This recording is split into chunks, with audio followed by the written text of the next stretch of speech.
हाय दोस्तों, स्वागत है आपका हमारे YouTube चैनल पे। आज हम आपके लिए लेके आए हैं कक्षा 12 का चैप्टर फर्स्ट प्रश्नावली 1.1।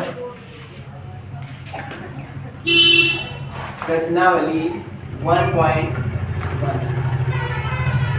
ये चैप्टर समथिंग YouTube पे भी आपको नहीं मिलेगा, कोई नहीं पढ़ाता है, लेकिन इससे एक दो सवाल हमारे बोर्ड एग्जाम पे आ जाते हैं।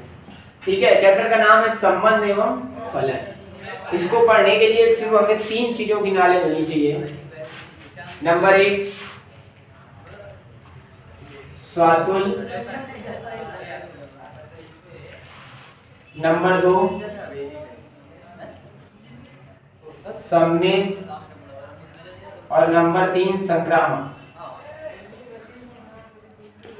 ये तीन कंडीशन है पहले चैप्टर पे हमें दी है कि कोई कंडीशन कब स्वातुल होगी, कब सम्मित होगी और कब संक्रामक होगी।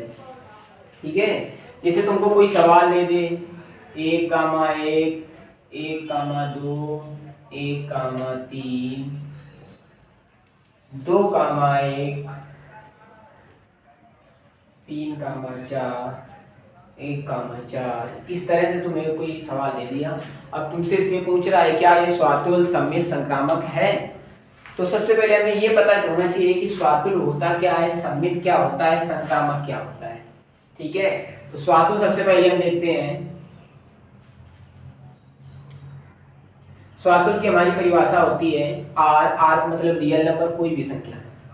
Are स्वातुल,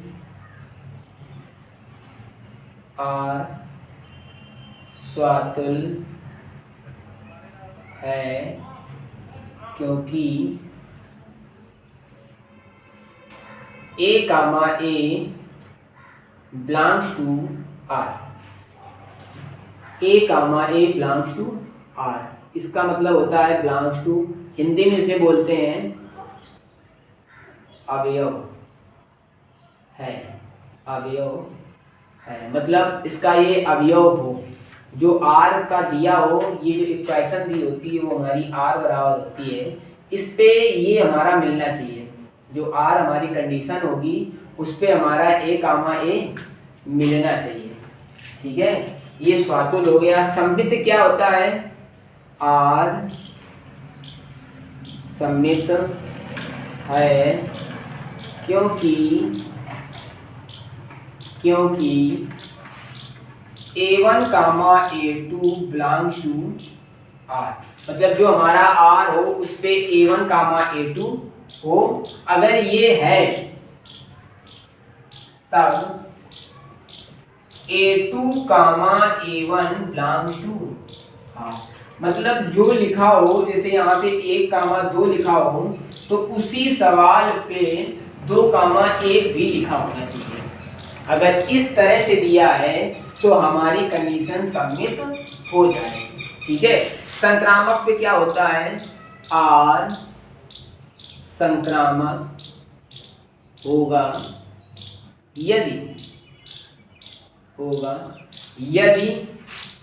A1, A2 belongs to R, A2, A3 belongs to R, तो A1, A3 belongs to R ये होना चाहिए। जैसे हमारे एक कॉलम में लिखा है 1, 2, दूसरे पे 2, 3, तो तीसरे पे ये दोनों होने चाहिए।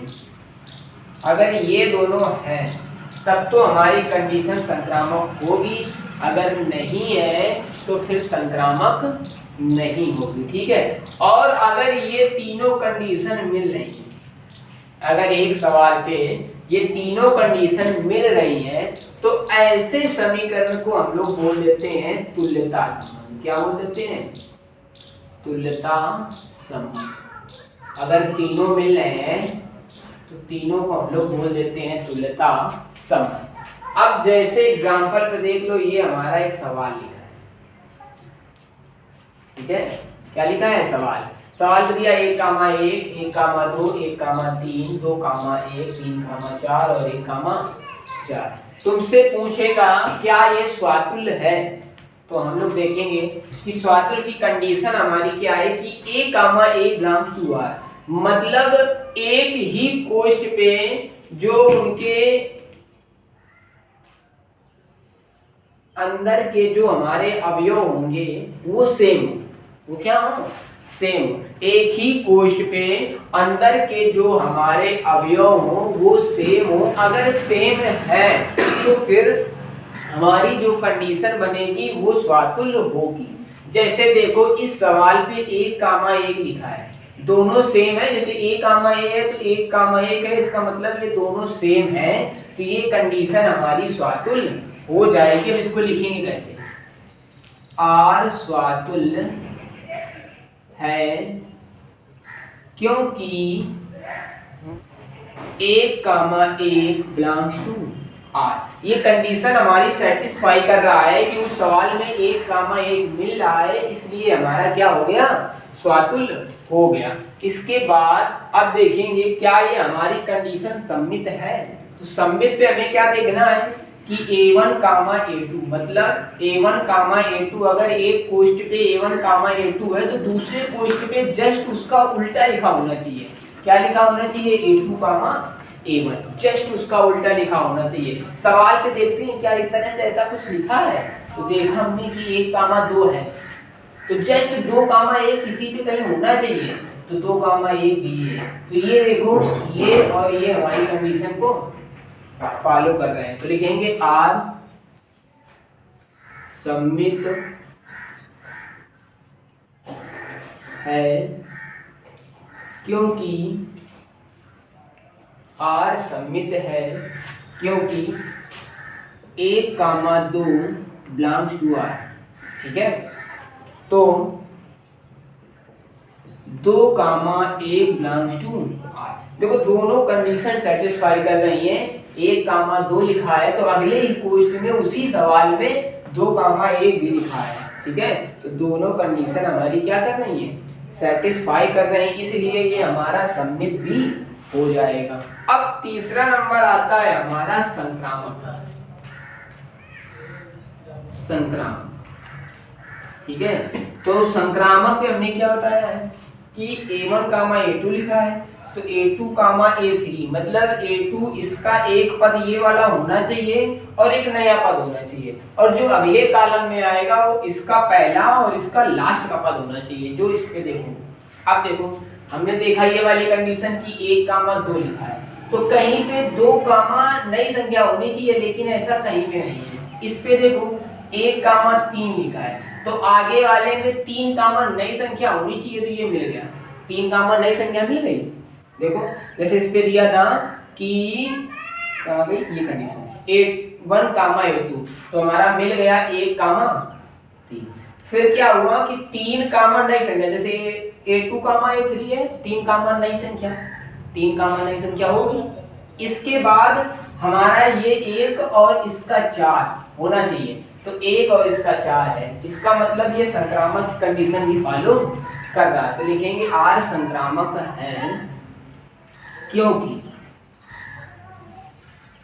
1 comma 3 belongs to R, 3 comma 4 belongs to R और 1 कामा 4 बिलोंग्स टू R। अब देखो तीनों कंडीशन फॉलो कर रही हैं तो इनको लिख सकते हैं कि ये तुल्यता संबंध है। कैसा है, तुल्यता है। ठीक है, तो बस यही होता है स्वातुल्य, सम्मित और संक्रामक में। अब इसकी जो एक्सरसाइज है, जो प्रश्नावली है, वो आपको हम नेक्स्ट क्लास पे हल करवाएंगे, इसलिए बहुत अच्छे से पढ़ने के लिए इसको 2-3 बार ये वीडियो देख लीजिए ताकि वो जो अभ्यास हम पढ़ाएं तो आपको अच्छे से समझ में आ जाए, और अच्छे से अच्छे बोर्ड एग्जाम में आने वाले सवालों को पढ़ने के लिए हमारे चैनल को सब्सक्राइब करें और बेल आइकन की बटन दबाएं तथा हमसे जुड़े रहें अच्छे अच्छे सवालों को देखने के लिए, ताकि आप बोर्ड एग्जाम में अच्छे नंबर ला सकें।